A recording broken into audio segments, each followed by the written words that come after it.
मिलकर जो है आग लगाने की कोशिश की है, क्योंकि वन विभाग उसकी जमीन पर कुछ करने जा रहा था। क्या कहना चाहेंगे सर, किसानों की क्या स्थिति है प्रदेश के अंदर? बीजेपी के लोग जीरो टॉलरेंस कहते हैं करप्शन के लिए।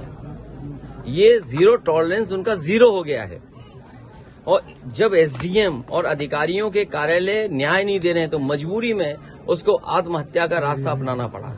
अगर कोई दोषी है उसके लिए तो वो भारतीय जनता पार्टी की सरकार के लोगों, और केवल मेरठ में एक किसान की आत्महत्या का सवाल नहीं है, उसके साथ साथ एक दलित और पिछड़े वर्ग के लोगों की किस तरह पिटाई की गई, एक बहुजन समाज के सभासद की किस तरह मंत्री ने और विधायक ने पिटाई की। बताओ क्या कार्रवाई की इस सरकार ने, जो हमेशा बुलडोजर की चालू करके रखते हैं। क्या उस मंत्री के घर पे बुलडोजर जाएगा जिसने बहुजन समाज के सभासद का अपमान किया है?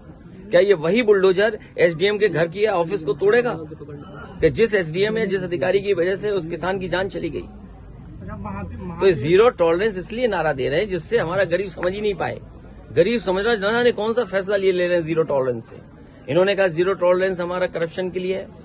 आज करप्शन क्या है, उसी का परिणाम है कि जान देनी पड़ रही है। पहली जान नहीं गई है, इससे पहले बाराबंकी में, हैदरगढ़ में भी इसी तरह एक किसान अपने न्याय के लिए गया था, उसे आत्महत्या करनी पड़ी, जान चली गई।